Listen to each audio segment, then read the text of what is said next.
तो हमें एक ही विदेशों में दो ही दिक्कत जाती, एक चाय की, दूसरे नहाने की। तो हम सबसे पहले किसी कमरे में रुके, क्योंकि जब हम पहली बार विदेश गए तो गए लंदन। लंदन में एक तो बड़े डरते हुए गए, 9 घंटे की फ्लाइट, पहली बार गए, गांव के आदमी हम, और बड़ा डरते हैं, नियम हैं, परंपराएं हैं, साधुओं को देखो। हम एक बात बोले, हम डरते इसलिए नहीं है कि हम अनपढ़ हैं, ना ना, भगवान की खूब कृपा है, हम 12वीं रेगुलर किए हुए हैं और बीए भी हमने कर रखी। हाँ, पढ़े लिखे भी हम खूब। अच्छा, छोटे बच्चे हैं ये भी मत समझो, कई जन्म हमारे हो चुके हैं, तो बहुत पुराने भी है, हो सकता तुमसे भी पुराने निकले, तो बहुत पुराने। पर डरते इसलिए हैं कि अगर हमसे कोई अपराध बन जाएगा तो 100 सालों तक कोई महात्माओं पर भरोसा नहीं करेगा, इसीलिए डरते हैं। तो 9 घंटे की फ्लाइट थी, लंदन पहुंचे। लंदन में एक, इंग्लैंड में एक जगह है वेम्बली, तो वेम्बली में कथा थी हमारी, पहली बार गए थे। तो जिन भगत जी के शिष्य के घर रुके, थके भर गए, तो नहाया तो था नहीं।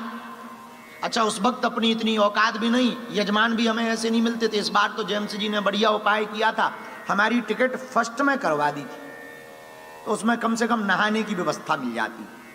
और ये भी हमको पहली बार ही पता लगा है कि हवाई जहाज में नहाने की व्यवस्था होती। हाँ, एक चेला है हमारा नलिन, उसने हमारी टिकट करवा दी, पिछली बार न्यूजीलैंड से दुबई की, और जिसमें उसने टिकट करवाई, भगवान की ऐसी कृपा कि नहाने की बाथरूम बहुत बड़ी है, भले ही बिना बाल्टी के नहाना पड़ता है, पर नित्य नियम पूरा हो जाता है, भगवान की कृपा है। अब पहली बार जब हम गए, इकोनॉमी में गए और सबसे लास्ट में हमारी सीट थी, और भयंकर भीड़, तो फोटो खिंचा खिंचा थक गए। आधे से ज्यादा तो सब भारतीय थे और सब पहचान, अरे गुरुजी, सो उसी में पर्चा बनने लगा।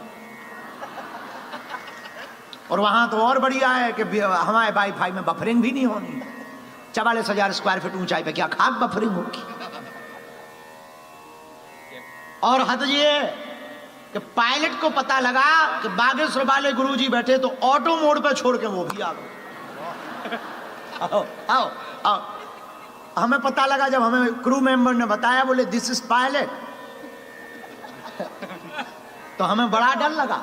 हम कहा जब तुम इतने हो तो नीचे तो नहीं चली जाएगी। तो उसने समझाया कि नहीं नहीं नहीं, 3 पायलट होते हैं, हम 2 आ गए हैं, एक वहीं बैठा है, ऑटो मोड पे। उस दिन हमें पता लगा कि ऑटो मोड पे होती है, हमें लगा कि हम मर गए जब तुम यहीं आ गए। आज तो हमें लगता है कि आज तो सबकी जय जय हो जाएगी।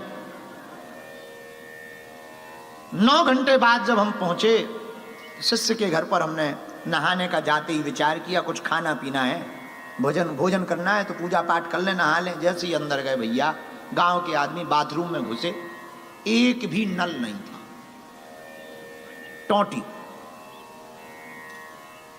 अब हम बड़ी टेंशन, कपड़ा तो उतार दे, न बाल्टी न मग न टोटी, कि चलो बाल्टी मग ना हो, टोटी हो तो कम से कम खोल के नीचे तो बैठ जाएंगे।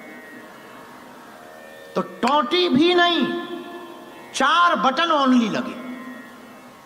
अब 30 मिनट तक हम तो इसी टेंशन में रहे कि पानी कहां से निकलेगा।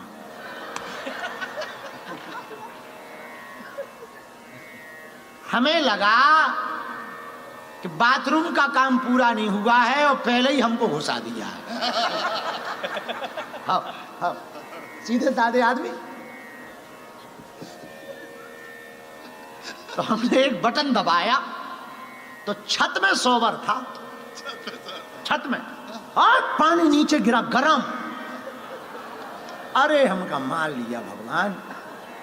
पर एक बात तो कंफर्म हो गई, हमका जब गरम यहां है तो ठंडा भी यहीं कहीं होगा।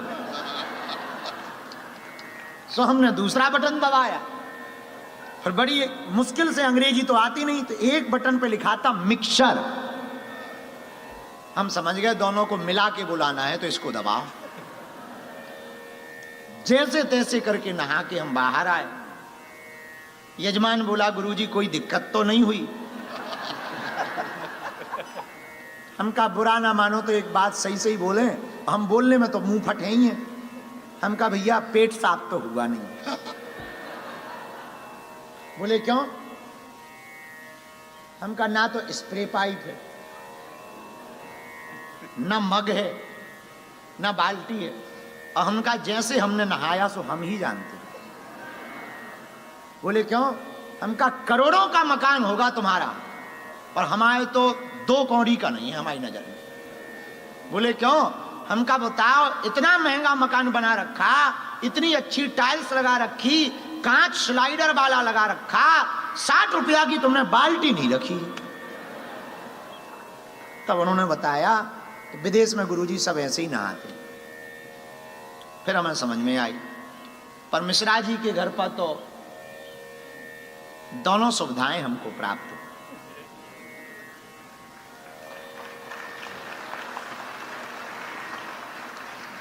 बाल्टी भी थी